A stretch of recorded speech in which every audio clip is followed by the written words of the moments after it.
Всем привет и добро пожаловать в Чехию. Мы приехали сюда несколько дней назад. Сейчас я нахожусь в небольшом городке недалеко от Праги и пару дней брала перерыв от разговоров с камерой, немножко восстанавливалась после Будапешта, после интенсивных прогулок, интенсивных путешествий и запускала свой товар на Wildberries. Теперь я практически всегда нахожусь за ноутбуком, проверяю рекламу, продвигаю товар. Хочу с вами поделиться. У меня за первые 2 дня продаж 7 штук заказов. 1 из них самый выкуп и 6 органических заказов. Я считаю, это очень хороший результат. И хочу вам показать, что вообще продаю. Вот это мой личный кабинет на ВБ. Можно здесь увидеть, что 7 штук продаж на сумму 35 700 рублей. И вот так выглядят платья, которые я продаю. Очень классная фотосессия получилась. Платье джинсовое в комплекте с ремнем. Я сама кайфую от этого товара. И думаю, что мне вообще такое платье тоже надо, но, правда, я сейчас в Европе, и вряд ли оно до меня доедет. Очень рада, что наконец-таки я продаю на Wildberries. Мне очень-очень все интересно. Очень интересно заниматься рекламой, продвижением, разбираться в этом, смотреть, как растут цифры. Это очень круто. Я ждала этого, получается, 4 месяца, по-моему. Да, были проблемы в процессе заказа платьев.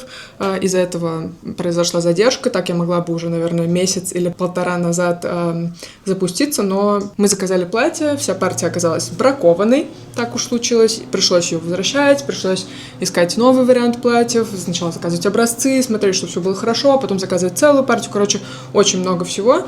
Не думаю, что вам будет интересно. Если я буду пошагово рассказывать, что я вообще сделала за это время, чтобы запуститься. На самом деле могу сказать, что для того, чтобы запуститься, была проделана огромная работа, было вложено много времени, сил, денег, и поэтому мне сейчас очень интересно, как все это будет развиваться, как это все будет окупаться. Я уверена, что это окупится, прям 99% уверенности.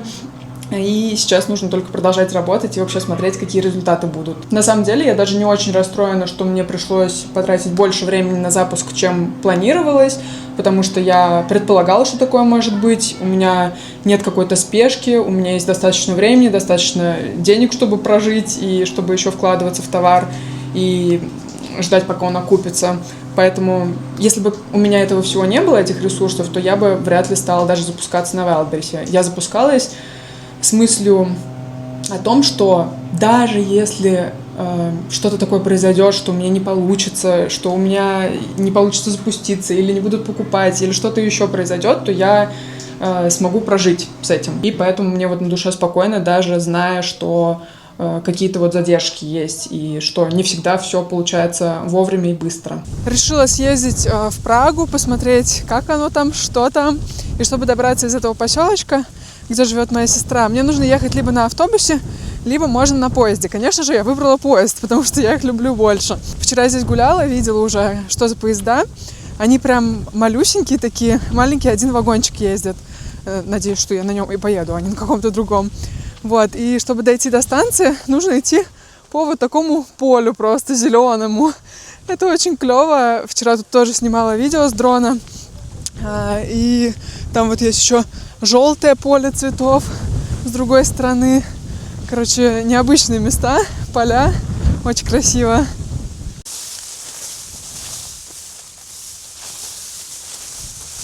А вот и сама железная дорога. Тоже здесь такая станция, вообще малюсенькая остановочка. Хыни-Джих называется. А там поле как раз видно, то желтое, с цветочками. Мой поезд приедет минут, наверное, через 10. Пока понаслаждаюсь видами. Очень мне нравится. Такое спокойствие какое-то вокруг. Поля зеленые, желтые. Домики красивые, белые, с красными крышами. Очень нравится. Едет мой поезд, едет. Я так рада, как будто никогда на поездах не каталась. Такое волнение.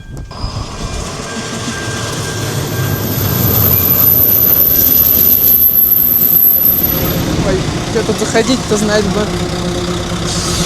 Сюда. Идем.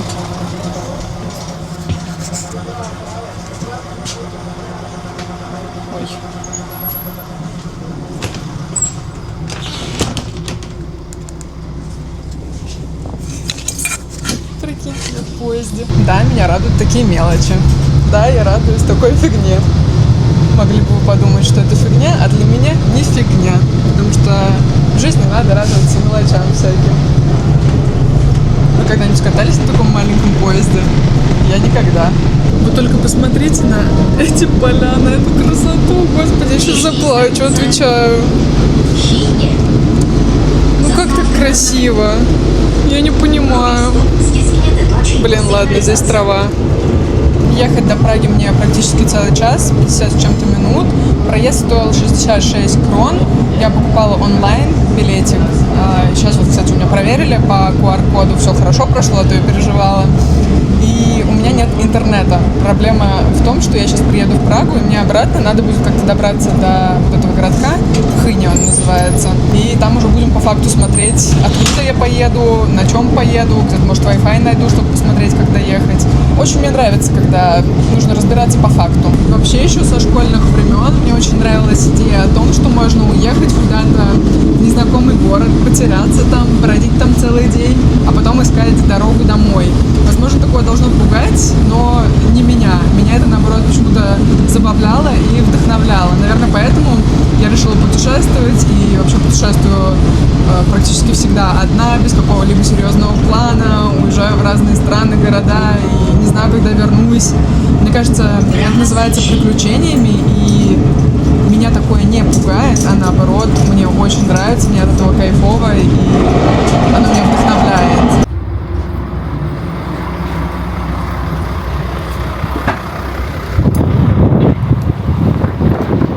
Я вчера, когда смотрела, какие достопримечательности можно посмотреть в Праге, прокладывала себе маршрут, подумала, что Прага, наверное, будет похожа на Будапешт, потому что здесь тоже есть река в центре города, мосты, холмы, на которые можно забраться, посмотреть на город с высоты.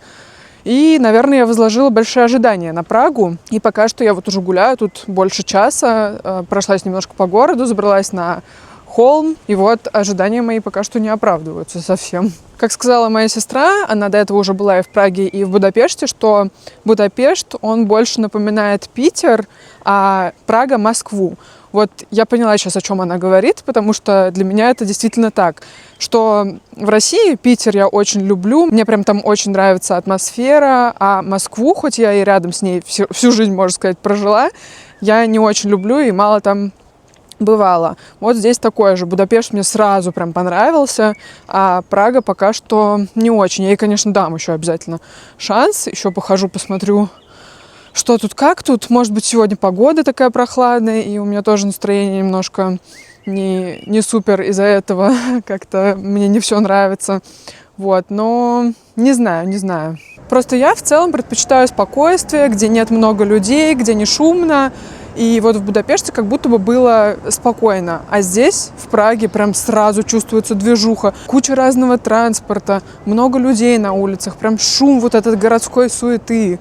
И вот, видимо, поэтому так разница ощущается. Кстати, есть кое-что, что мне тут очень понравилось. Это трамвайчики, опять же. Но здесь они не такие, как в Будапеште, а они похожи больше на такие, которые раньше были у меня в родном городе, в Твери. Правда, их потом убрали, и сейчас у нас нет трамваев. И вот эти вот меня очень прям напоминают тверские трамваи. Они такие классные.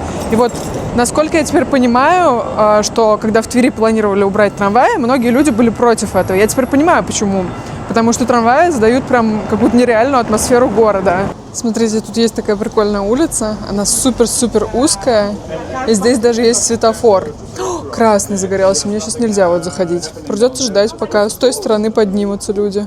Долго мне пришлось ждать, пока зеленый загорится, потому что люди пока поднимались, у нас загорался с моей стороны зеленый, но пока они поднимались, он опять снова становился красным. Вот такая улица интересная. Замочки тут висят.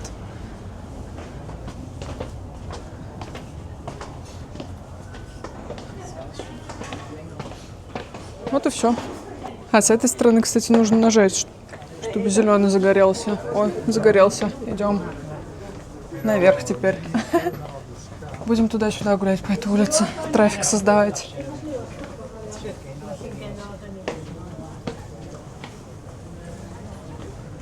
Все ходила я, гуляла по Праге и думала, почему же у меня этот город не вызывает такого восхищения. Вроде места красивые есть, архитектура зданий красивая, есть смотровые площадки, откуда видно весь город. И вот я поднялась уже на второй холм, чтобы снова взглянуть на город, и поняла, очень неаккуратный город. Как будто кто-то взял и просто понатыкал разных зданий разных видов, разных форм повсюду по городу, и получилась Прага. Нет какого-то единого стиля, что ли, и из-за этого город выглядит очень неаккуратно, прям вот не для перфекционистов, так сказать. Вот, мне такое не очень, конечно, заходит. Ты меня не слушался? Не слушался? Теперь не отдам.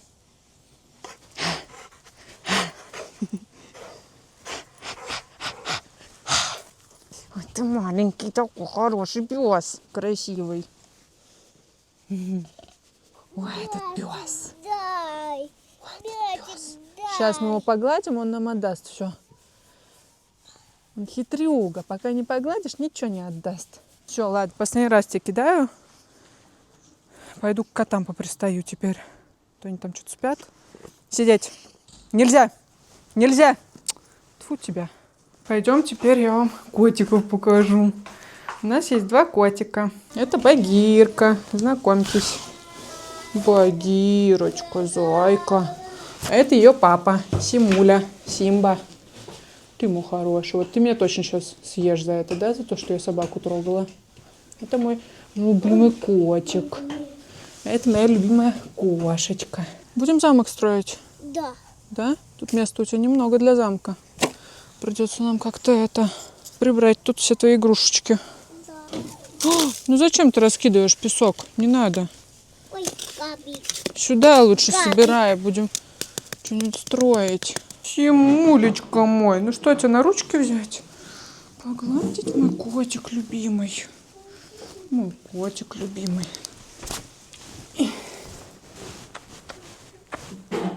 Сейчас у меня будет вторая попытка полюбить Прагу. Едем с сестричкой в Прагу на метро, потому что мы боимся ехать на машине в центр. Поэтому мы приехали на машине к станции метро ближайшей и будем кататься на метро сейчас.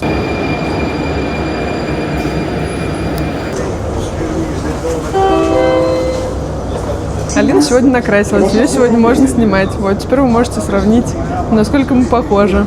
Кто-то там писал, что мы похожи. Тут в метро такая интересная система с билетиками. Нужно купить самостоятельно билетик в таком аппарате и потом самостоятельно подойти и приложить его в такую штучку, где тебе напечатает время. Там билеты по времени можно на 30 минут, на 90 купить, на 24 часа, на 72 часа.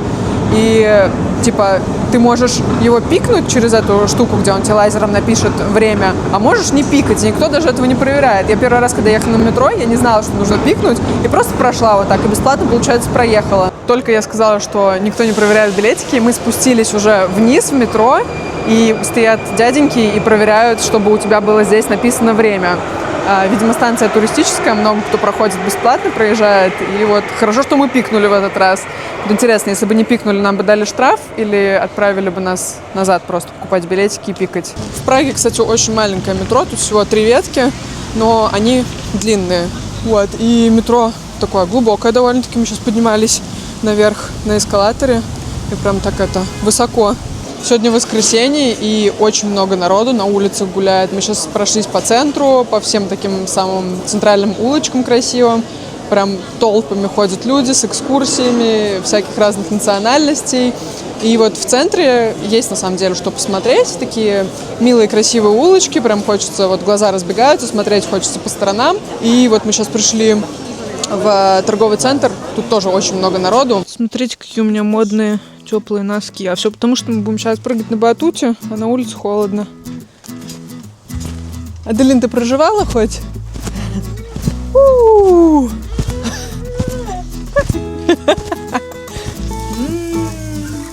Бургеры сейчас будут у нас на ужин.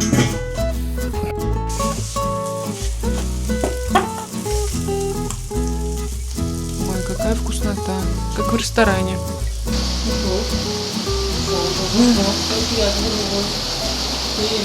Ребята, мы забрались в такое красивое место. Оно находится в Праге, но если не смотреть слишком далеко и не видеть дома, то можно подумать, что оно вообще где-то далеко-далеко в лесу находится. Тут прям такие скалы, все зелененькое, очень много деревьев. Вот я сейчас смотрю вниз, подо мной просто такой обрыв. Ой, классно, а то я соскучилась очень по природным местам, по горам. Все-таки путешествие по городам вообще не моя тема.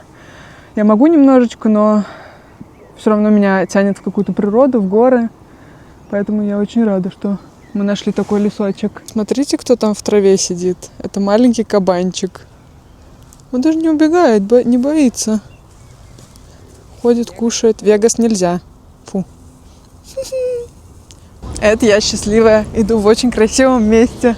Мне все очень тут нравится, потому что много природы. У меня сразу прям настроение плюс 100 к настроению, когда я нахожусь в таких красивых местах природных. Птички поют вообще просто великолепно. Овечки пасутся тут на поле. Сейчас дроном полетаем, посмотрим на красоту. Дрон мой умеет летать, оказывается, на 8 километров расстояния. Ну, я не знаю, вернее, я боюсь его запускать так далеко.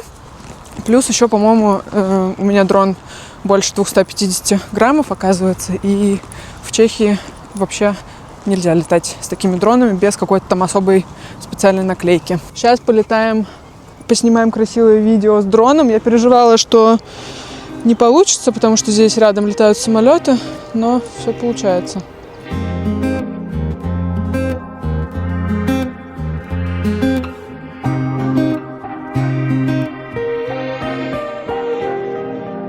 Looking on my blunt tattoo, not here.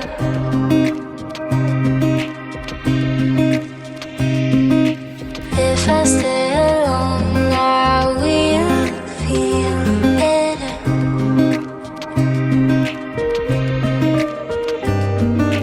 Looking on my blunt tattoo, not here.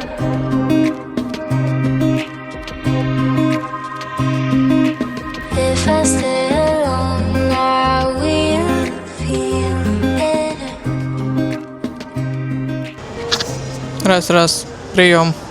Мы с вами переместились в аэропорт Стамбула внезапно. Ладно, простите, я просто последние дни в Европе практически ничего не снимала, и теперь мне стыдно выйти к вам и сказать, что контента нет. Ну, в общем, мы в Стамбуле уже летим в следующую страну. У меня здесь пересадка 10, часов, 10. Я сегодня с утра уже в дороге. Сначала ехала на машине, на метро, потом на поезде, еще раз на метро, на автобусе до аэропорта. И уже пролетела еще на одном самолете. Сейчас будет еще один самолет. Ну как сейчас? Через 10 часов. Как так вышло? Кто его знает. Время пролетело в Европе просто невероятно быстро. 2 недели — это вообще ничто. У меня в первые 2 недели путешествия начинают только зарождаться какие-то гениальные идеи о том, как найти на жопу приключений. А тут 2 недели всего. Вот. Поэтому путешествие было такое спокойненькое, можно сказать, семейное, без приключений на свою жопу. Вот когда я думала, что я проведу в Европе хотя бы месяц, у меня был план, я вам о нем, кстати, не рассказала. Я хотела арендовать машину на 2 недели и поехать вокруг Альп кататься, жить в машине. Уже даже заказала себе спальник, походную плиту, посуду, все, что надо для жизни в машине. Уже арендовала машину, забронировала, и потом вот за день до отъезда в Европу я узнала, что виза-то у меня, оказывается, на 2 недели, а я просто ку-ку, тю-тю. Вот, поэтому все пришлось отменить и действовать по факту. Но в целом путешествие все равно получилось такое прикольное. Я еще 2 недельки провела с родными, посмотрела, как они живут в Европе. Поэтому все классно. И сейчас я уже на пути в новую страну. В этом влоге вы уже не узнаете, куда я лечу, но узнают первыми те, кто подписан на меня в Телеграме. Поэтому подписывайтесь скорее, чтобы не пропустить и не ждать следующего влога, чтобы узнать, где же я все-таки буду проводить последующие, наверное, пару месяцев точно. Поэтому добро пожаловать в Телеграм и до новых встреч! Спасибо, что смотрели этот влог. Пока-пока!